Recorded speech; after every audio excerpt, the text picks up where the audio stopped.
Olá, sejam todos muito bem-vindos ao Gregário Radio. Depois de um pequeno imprevisto, eu entrei na conta errada, mas pela primeira vez, né? Ninguém nunca esquece um erro como esse.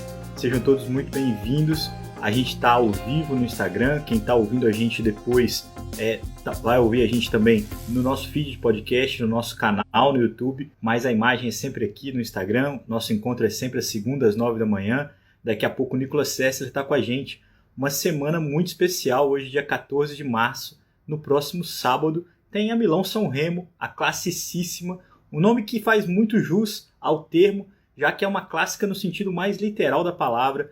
Larga em Milão, chega em São Remo, o melhor que cruzar a linha depois de 293 quilômetros é eleito um dos grandes campeões da temporada, um prêmio que vale muito. E só para você ter uma ideia do que eu estou falando, os dois melhores velocistas da atualidade vão estar lá, o Fabio Jacobsen e o Caleb Ewan, o melhor contrarrelogista do mundo, o italiano Filippo Ganna também, o bicampeão mundial, o Julian Alaphilippe, o primeiro embate da temporada dos eslovenos campeões Primož Roglic e Tadej Pogačar, que acabaram de vencer a Tirreno Adriático e a Paris-Nice, provas que a gente vai conversar daqui a pouco com o Nicolas Sessler, e também vai estar presente o Rodrigo Hilbert do World Tour, o Wout van Aert, um cara que é difícil de rotular, um cara que disputa sprint, que ganha contra-relógio, que trabalha como gregário e que com certeza, se tivesse cozinhado nessa Paris-Nice, não tinha derrubado mais da metade do pelotão com a virose que atrapalhou todo mundo e que prejudicou. Foi a prova que teve menos gente concluindo.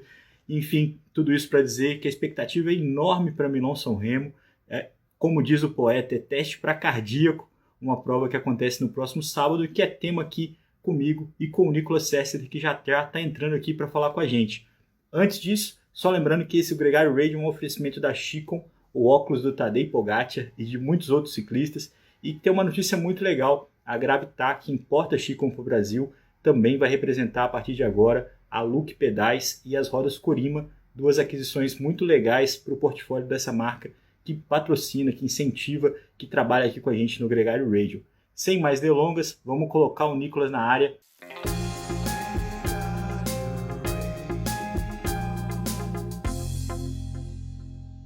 Nicolas, bem-vindo ao Gregário Radio. Fala, capitão. Tá bonito aí, hein? Bonezinho estileira, daquele padrão. Não, depois que eu tampei a careca a primeira vez, eu já não tive mais vontade de tirar. Agora só com o boné. E, cara, muito legal, muito bem-vindo. Muito bom falar contigo. Eu estava aqui comentando da expectativa para Milão-São Remo. Mas antes, é sempre legal perguntar para você como é que foi sua semana, como é que você está aí. Eu vi muitos treinos com você, com o Rangel, o Higuita. Parece que está animado por aí. Bom, as olheiras aqui, para quem vê, acho que já respondem mais ou menos o estado da segunda-feira. Hoje um dia que eu falei, acertei o descanso bem. Aquela segunda-feira de chuva, vento, 10 graus, aquela beleza, você fala, nossa, hoje é o dia de descansar mesmo. E pesado, foi uma semana boa. Estamos treinando bastante, porque todo mundo começa a correr, não nessa, mas na semana seguinte.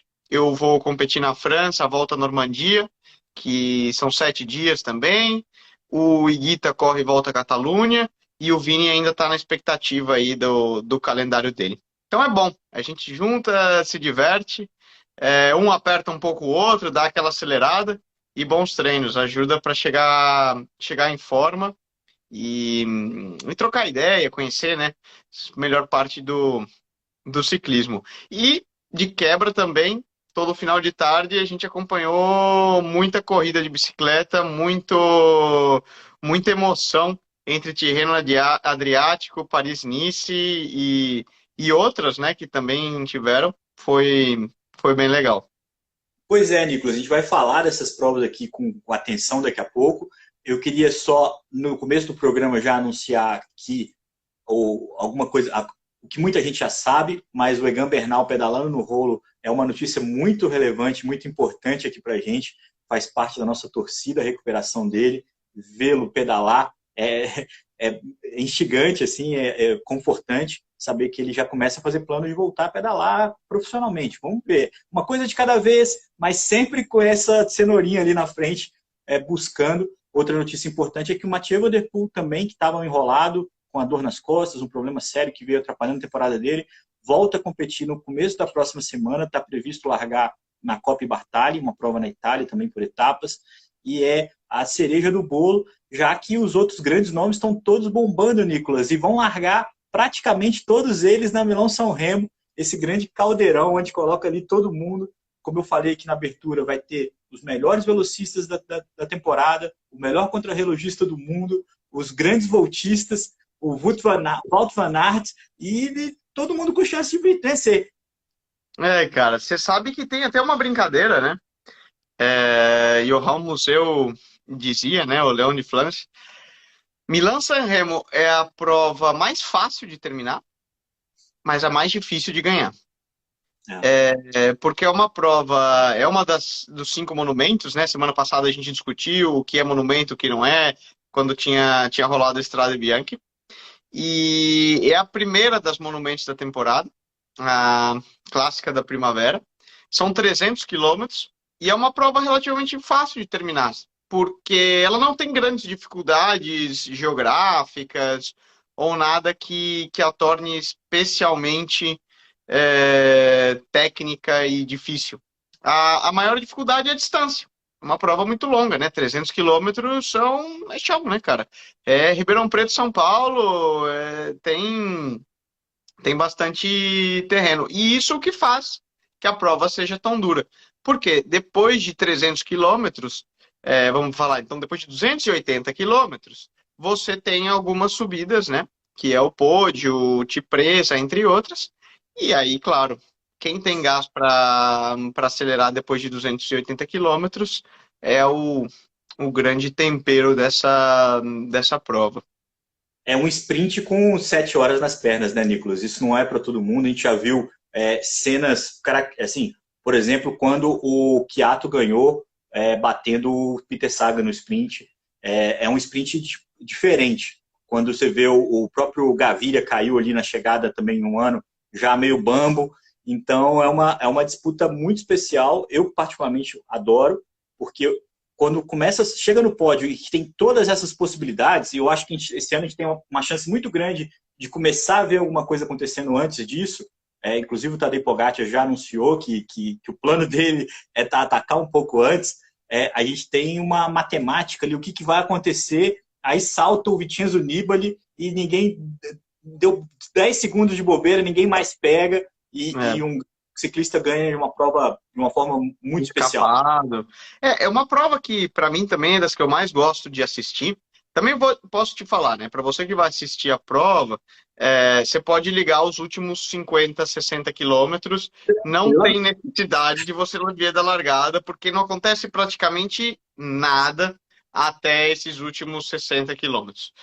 Porém, ela tem esse componente de ser extremamente imprevisível, na medida que você pode ter um escalador puro vencendo, como um Vincenzo Nibali já ganhou em ocasiões passadas, e você pode ter um sprinter puro vencendo também, ou um mix, né? A gente teve alguns anos atrás aquela foto mítica onde Alaphilippe chegava sprintando com Kwiatkowski e Van Aert era outro? Eu não me lembro agora. Peter Sagan, verdade. Se prensando. Sem dúvida, Nicolas. Eu acho que essa é a grande chamada e aí que tá. Porque você vai ter um Filippo Ganna tentando romper essa fronteira. Você vai ter, fora isso que a gente está falando, tem a história do Philippe Gilbert, que pode, de alguma forma, lutar pela quinta monumento. É uma história a ser contada nessa prova. É muito difícil para ele, pelo momento que ele vive, já com 39 anos, mas é uma história que a gente merece respeitar. E tem vários outros, inclusive o atual campeão, Jasper Stuyven, tem Matej Mohoric, tem uma série de caras que podem tentar alguma coisa e com certeza vão tentar. Eu acho que essa é a parte legal. Todo mundo tem alguma esperança nesse evento, né? Sim, e todo mundo pode ter esperança nesse evento. Isso que é muito legal. Você tem um sprinter, um Caleb Ewan, você tem 50 caras que podem ganhar, tranquilamente, 50, 60, e isso que a torna tão legal de acompanhar e assistir, né? Lembrando que a prova é no sábado, então, para quem quiser preparar aí o pedal de sábado para chegar um pouco mais cedo e assistir o final da etapa, vale a pena, porque ela tem um tempero muito legal. E eu acho que também pode pular para o que rolou essa semana passada, né? essas provas que são Paris-Nice e Tirreno, de novo, para alguns, como um Tadej Pogacar ou um próprio Primož Roglic, que olham mais para um Tour de France, servem como um primeiro pico de forma, um primeiro teste para ver como os treinos de inverno foram. E para outros, que são os caras que visam mais as clássicas, serve como aquele último treino de luxo para chegar em boa forma em Milan-San Remo. E lembrando que depois de Milan, eles vão para a temporada aberta de clássicas na Bélgica, né? Então aí na semana subsequente já começa a semana de clássicas em Flanders. Só uma pequena corneta aqui, só o Pogacar que a gente não sabe se está periodizando, está alavancando vitórias, porque é uma coisa completamente assustadora. Ganhou a Strade Bianche, ganhou a Tirreno, e ganhou de uma forma muito contundente, com 2 vitórias de etapa. Mas, enfim, ilustrando o que você quer dizer, o Mads Pedersen, por exemplo, ganhou a etapa da Paris-Nice, não vai correr Milão-São Remo, porque está focando nas clássicas. E a gente tem aí uma geração de alguns ciclistas que estão pensando no Giro de Itália também, como o Simon Yates. A gente vai falar disso. Vou começar falando da Tirreno, porque a vitória ficou com o Tadej Pogacar, como eu disse, ganhou 2 etapas. Foi uma prova muito característica. Os grandes nomes indo para a fuga. Então, diariamente estava o Renko, o Ganna, o Alaphilippe. Quase todo dia eles estavam indo para a fuga. E ali ficava muito claro que eles estavam testando um pouco as pernas também já para Milão-São Remo. O Alaphilippe não conseguiu performar os resultados que ele costuma ter, mas com certeza está atingindo essa forma. Eu acho que ele passa a ser um dos nomes candidatos a Milão-São Remo a partir disso. Mas a gente teve o começo com uma crono, a vitória ficou com o Filippo Ganna.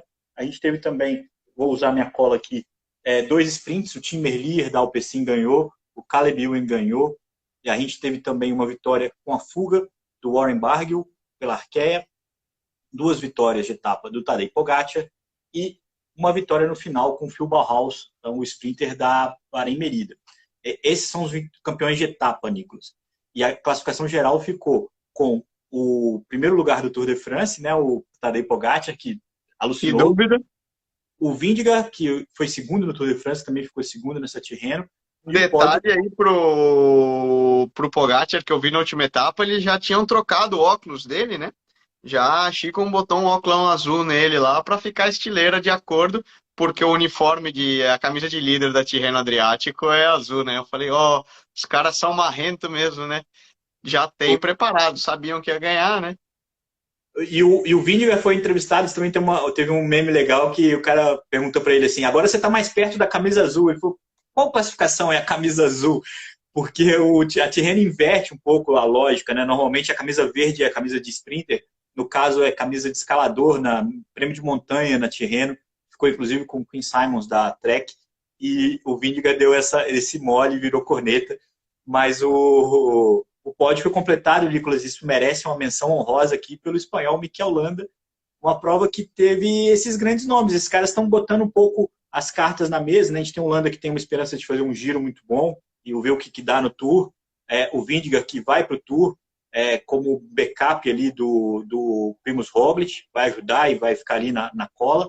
Enfim, uma Tirreno muito boa, com muita emoção, mas que, inclusive com o Remco Evenepoel, que também disputou até a última etapa, ele foi muito bem.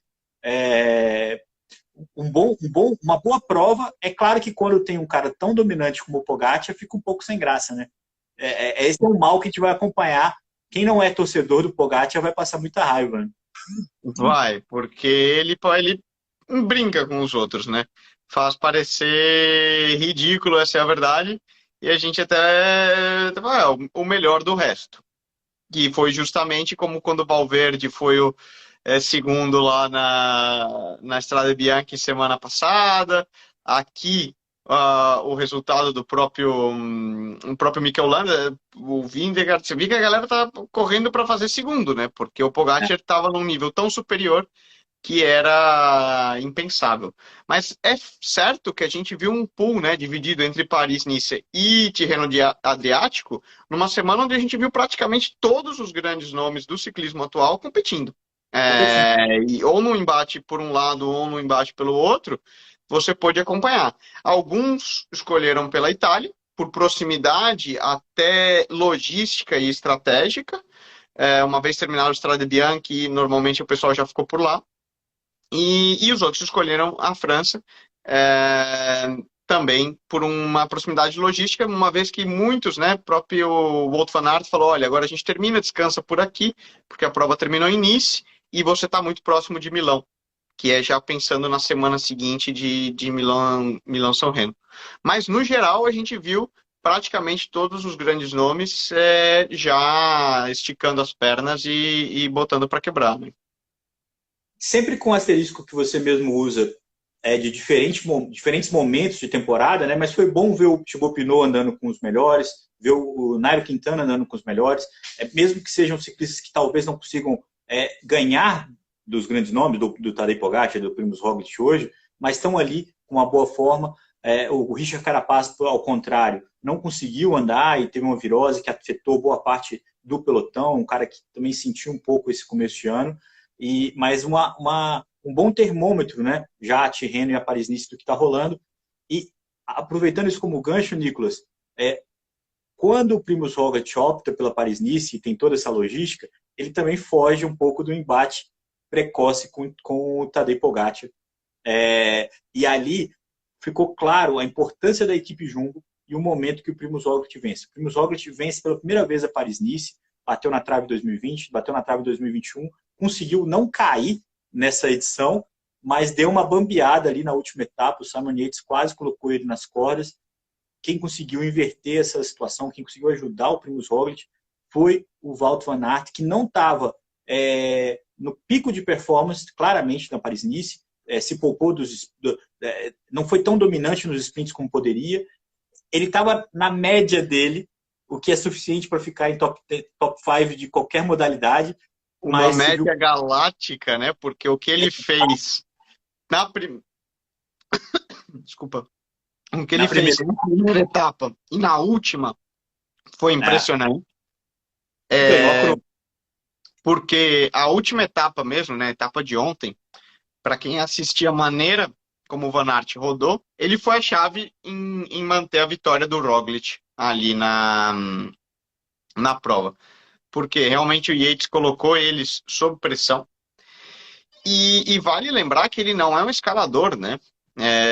E a maneira como ele colocou um ritmo, que ele soltou de roda o Nairo Quintana na subida, não foi que ele atacou, não fez nada, na última subida. Ele colocou um ritmo tão forte que próprio Roglic vinha quase sobrando e o Nairo simplesmente aquela coisa que você fala, você tá na roda e você fala, não dá mais, puf, e para pro lado. Então foi realmente impressionante. Mas eu acho, voltando ao embate, uma coisa muito importante da gente colocar, tem todo o lado psicológico de um atleta, que eu gosto muito de analisar e explicar pro pessoal. Você vê o Pogacar ganhando de uma maneira tão dominante na Tirreno, que ele claramente coloca um martelo, um limite na cabeça dos outros de tipo, eu sou imbatível, vamos falar, né? E quase que, eu não diria humilhante a palavra, né? Mas de uma maneira muito dominante, que faz com que os outros fiquem até com um certo medo de atacar um Pogacar perante as outras. Roglic evita o embate com o Pogacar, talvez por falar, olha, pode significar uma decepção que afeta todo o seu bloco de treinamento posterior até o Tour. Porém, um ponto muito importante que eu queria ressaltar foi na etapa de ontem, na Paris-Nice, quando o Roglic termina, você vê claramente que ele e o Wout van Aert, cara, eles ganharam Paris-Nice, que é uma das provas mais importantes que existe no calendário, né? E ele, não é que ele chega contente, ganhamos primeira vez, vencemos, conseguimos salvar. Ele chega claramente nervoso e com um certo, não rancor, né, mas com um certo sabor de boca amargo, assim, né, azedo. Por quê? Eles não conseguiram pegar o Simon Yates e ele tomou um empenho do Simon Yates. E isso você vê na mentalidade de um grande campeão como, cara, Eu ganhei parecência, eu ia estar, né, meu, que se dane que o outro ganhou, tá valendo, ganhei, era o que valia. E você vê que não, ele estava claramente amargurado e azedo porque teve alguém que foi melhor que ele. E isso você vê na mentalidade de um grande campeão. Ele não se satisfaz com pouco, ele quer ser o melhor sempre a qualquer custo. E isso é muito curioso, é interessante. É um perfil psicológico muito especial, né? Desse cara, por isso, ressaltar. Por isso a gente vê tanto um Pogacar como um Roglic serem tão dominantes em qualquer prova, qualquer momento, e você vê que ele não deixa ninguém ganhar, porque é um perfil desse cara que não quer perder nem na bola de gude. Você vê outros caras que são muito bons também e muito talentosos, mas eles têm um perfil mais relaxado e, meu, hoje eu ganho, tô feliz, vou celebrar tal. Aí você vê que ele dá aquela sumida e depois volta muito bom, né? É, mas são simplesmente uma análise psicológica do perfil de pessoa, né? O que é muito doido, de fato, imagina que se o Simon Yates pode ter tirado o Roglic desse sério, imagina um embate precoce com o Pogacar, o quanto faria.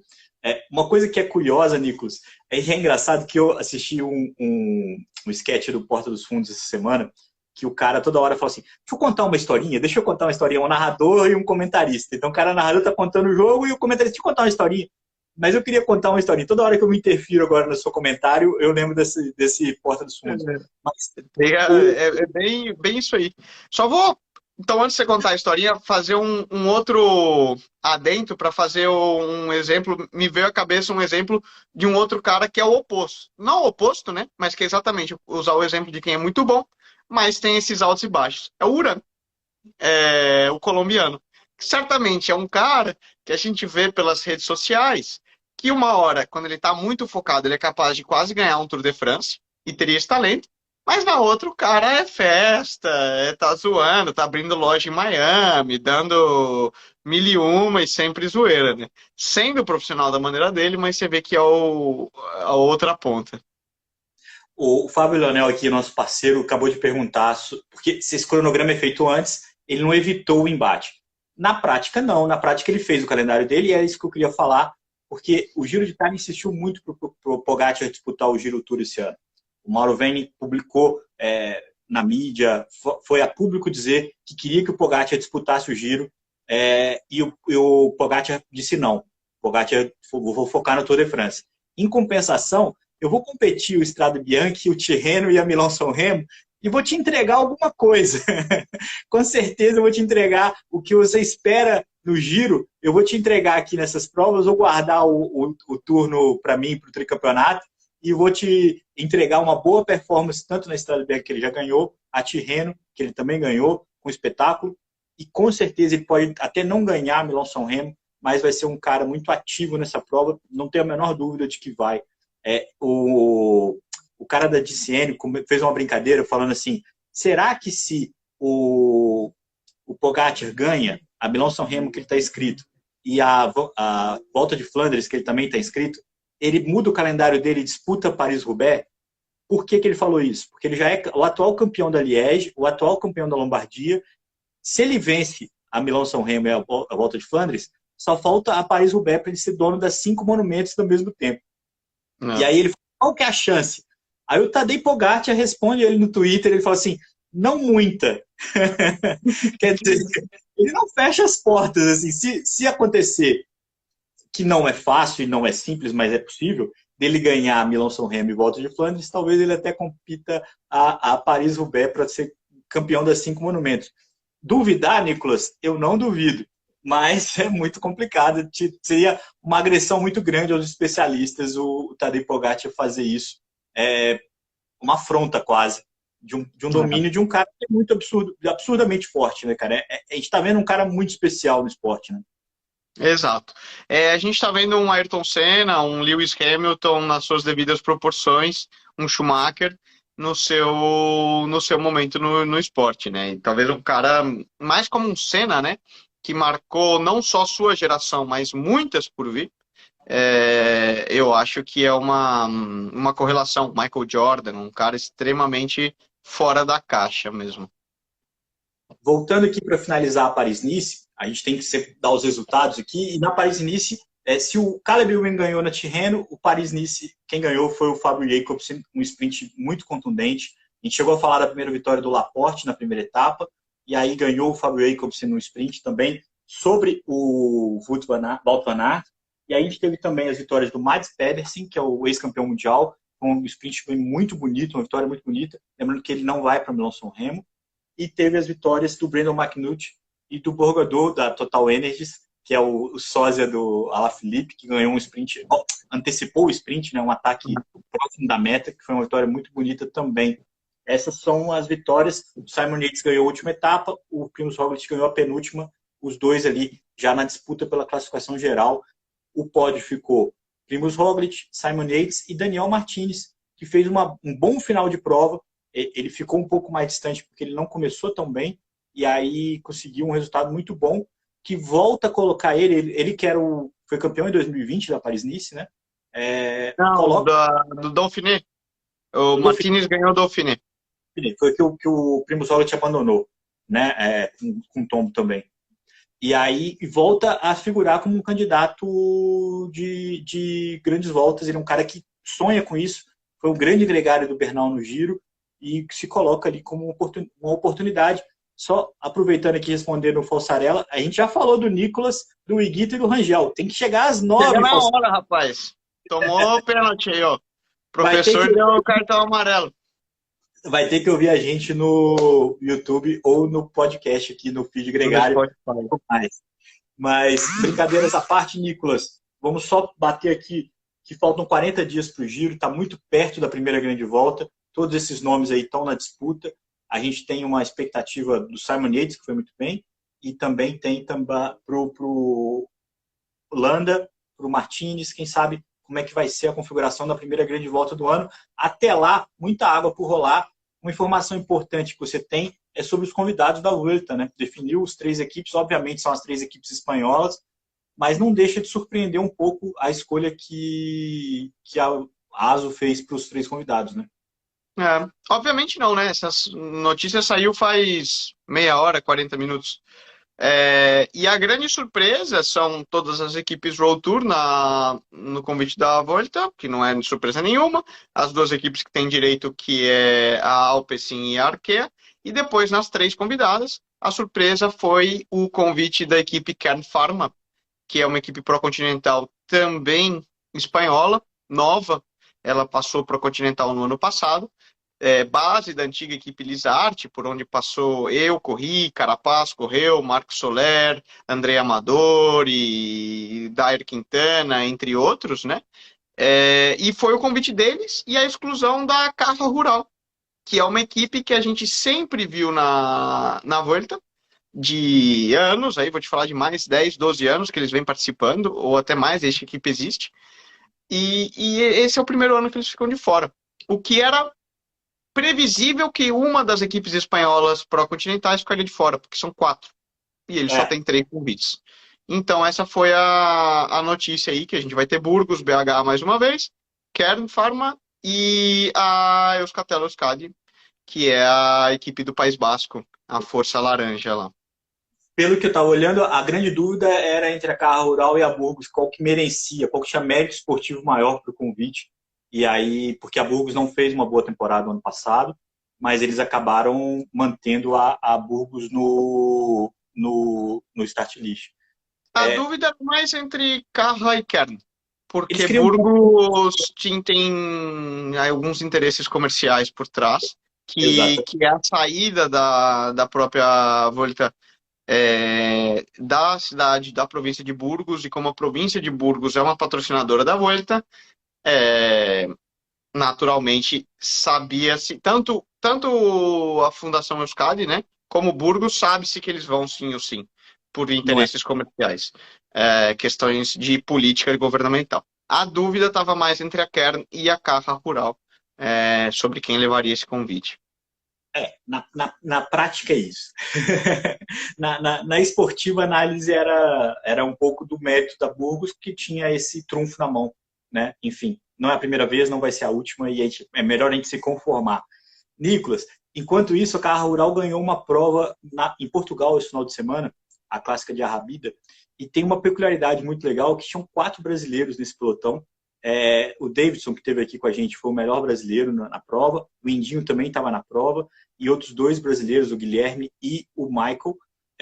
Os 4 competem na quarta-feira à volta do Alentejo, e isso é muito legal. Você, mais do que o resultado em si, né, a vitória ficou com o venezuelano, o Aulas, mas 4 brasileiros num pelotão, numa prova na Europa. Acho que esse é o principal motivo que a gente tem para comemorar e para noticiar isso, ver a presença e a tendência. Não é uma coisa tão ocasional, até porque já vai repetir na próxima quarta-feira também, os 4 competindo juntos. Bacana, né? Exato. Meu, a gente até tava aqui ontem à noite, eu e o Vinícius. Pô, deixa eu ver como que os caras foi. Cadê a bandeirinha do Brasil aí? Olhando, porque realmente é muito legal, né? E quanto mais a gente consiga crescer e fortalecer o Pelotão Brasil aqui, é sensacional, né? E esperamos que isso seja só o início, que tem muita gente, porque tem gente correndo aqui no pelotão amador espanhol também, como é o caso do Luiz Flauzino, o Igor Molina, tem também o Vitor, que está correndo agora primeiro ano sub-23 na equipe do Valverde, por onde o Vinícius Rangel passou antes. No profissional, além, né, como você mencionou, do Indinho, do Davidson, a gente fica na expectativa para ver quando o Vini volta a correr, eu também, então vai fortalecendo. Isso com toda certeza é legal de ver. A gente fez aquela lista com os brasileiros que estão na Europa e é instigante mesmo acompanhar e entusiasma ver o resultado e ver os caras no Pro Cycling Stats, no First Cycling, né? Tipo, a bandeirinha do Brasil ali tremulando nos principais resultados. É uma prova de bom nível, estavam os melhores ciclistas de Portugal, Espanha, os caras estavam todos ali. Sim, sim, sim, sim. Então não é uma prova de volta de quarteirão, é uma baita prova legal. E os caras estavam lá, estavam dando no páreo, e isso é muito Mandando legal. bala. E a Alentejo também é uma volta muito legal. Tem um nível de participação muito bom. No passado, o Gabriel Kula, por exemplo, que depois foi para a Movistar, eu lembro um ano que eu corri que o Gabriel Kula corria pela equipe Wiggins, eles ganharam. Você tem a participação esse ano, por exemplo, de Burgos, Carra, Kern, que são todas essas equipes. Você tem as principais equipes portuguesas. Então, com toda certeza, é uma prova muito legal. Iguita, por exemplo, né, ganhou uma etapa na Volta Alentejo, que eles vão fazer aqui no passado, quando ele corria com a Fundação Euskadi. Então, são provas de respeito. E dentro do calendário ibérico, vamos falar assim, né? Da Península Ibérica, de nome, pode ter toda certeza. Isso é ótimo. Falando em nome, Nicolas, sabe o Lachlan Morton, aquele cara que compete pela F-Education? Você sabia que ele aqui no Brasil, você já sabia que ele tinha vindo competir aqui no Brasil, não? Não. Foi no Giro do Interior, uma prova que já foi internacional e que aconteceu esse final de semana. É uma prova organizada pelo André Pulini, que foi um grande ciclista, na região de Barra Bonita, ali perto de Bauru. E é uma prova que a gente acompanhou um pouco mais de perto pela amizade com ele, pela relevância dessa prova, que tenta se reencontrar. Agora é uma prova master e tem categoria de base, não é uma prova que tem elite, mas que o Morton competiu na época da Garmin, da equipe de base da Garmin. Quando a Garmin Sharp era ainda equipe continental, né? Verdade, antes deles se transformarem numa equipe continental. Eles mantiveram os 2 times numa época. E foi nessa época que ele competiu antes de se tornar profissional. E foi muito legal, era uma prova muito bacana. Eu fui lá algumas vezes acompanhar essa prova em loco. Vi vitória do Luiz Amorim, vitória do Maurício Morandi. E teve a vez que quem ganhou foi o Flávio Heblin na época.